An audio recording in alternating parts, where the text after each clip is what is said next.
I'm gonna bring all of you along with Zach because I found something that might be my favorite find on Facebook Marketplace. And I've got this box right here. This is the original shipping box. And the only picture on the listing, when you saw the listing, you saw vintage Ibanez, misspelled, and you saw a picture of this box, not much else. Well, when you clicked into it, it suggested it was also signed by somebody. And to get this guitar, I drove to Chicago and do what you always do on these kind of shady guitar meetups. You meet in a Walgreens parking spot and hope for the best. Somebody with a big pickup truck and all black tinted windows. They got out of their car and said, okay, you know, cash in hand. Flipped open this top, and here is a look at what was listed as vintage Ibanez. This is a 1990 unplayed Ibanez RG550. It just absolutely blew my mind because not only is it clearly unplayed, I mean, there's still plastic on the pick guard.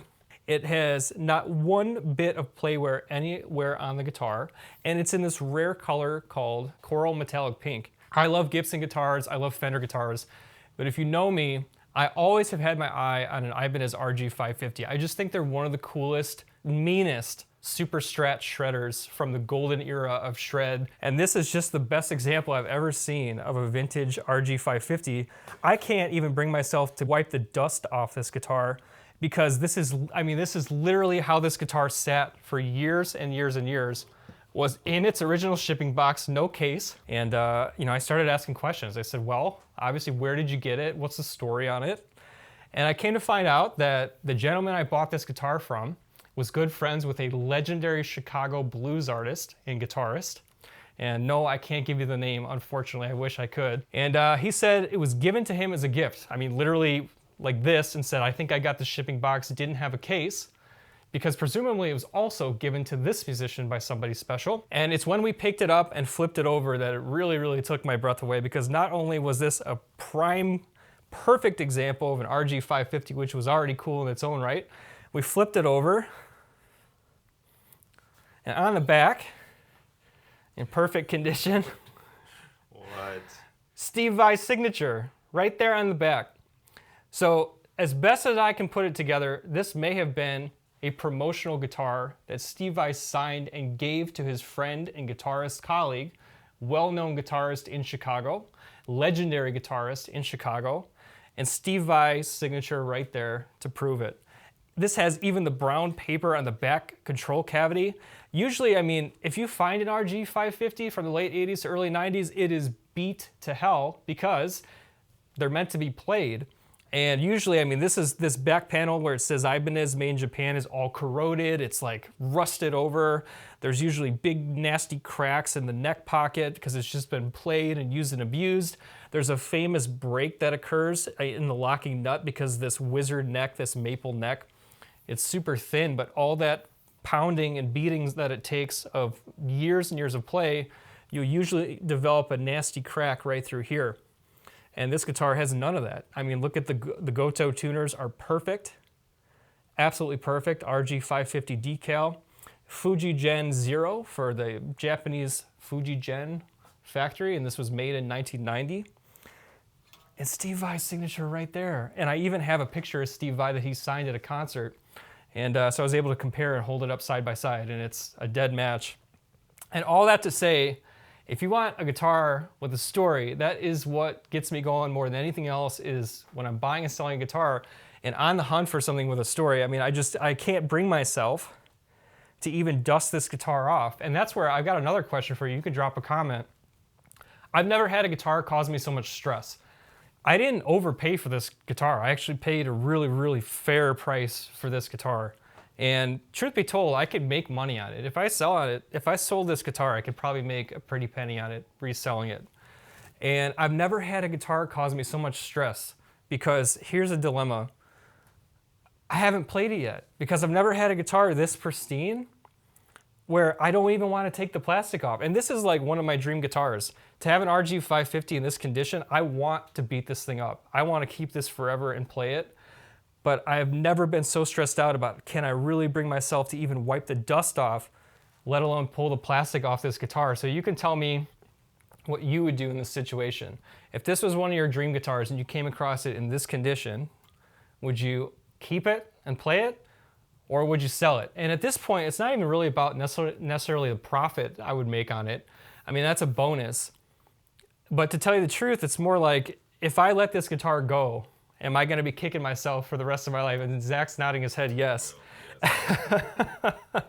And I don't know, it makes me shake. But I guess if we have a part 2 of this video, it's going to be because you convinced me to keep it, and then I'm going to have to rip this plastic off and play it. So you can let me know in the comments if you think I should keep this guitar or sell it. And hey, you know what? If you want to make me an offer and push me on tilt towards selling it, we can talk about that too. But at the end of the day, I mean, there's spider webs on this. There's dust on it. But if I was to wipe that off, it would be perfect. But if I wipe that off, it takes away, I guess, from part of the story of just imagining this guitar sitting flawlessly for so many years in this condition, with Steve Vai's signature just sprawled out right there. RG552, I mean, the reason the Steve Vai link is so important is because Steve Vai worked with Ibanez to design his famous Gem 777 guitar. That's the one, his famous guitar with the monkey grip and the lion claw routed tremolo. And after Steve Vai worked with Ibanez to make his perfect guitar, the RG550 was the next guitar based on that, to be put in regular production at a more affordable price point. Originally, it was offered with a rosewood fretboard or maple, and then at a certain point, probably around 89 or 90, it was just maple. So this being a 1990, you still get the beautiful coral metallic headstock matching as well. But from this point on, it's just going to be expected to have that awesome fast-playing 24 fret neck in maple.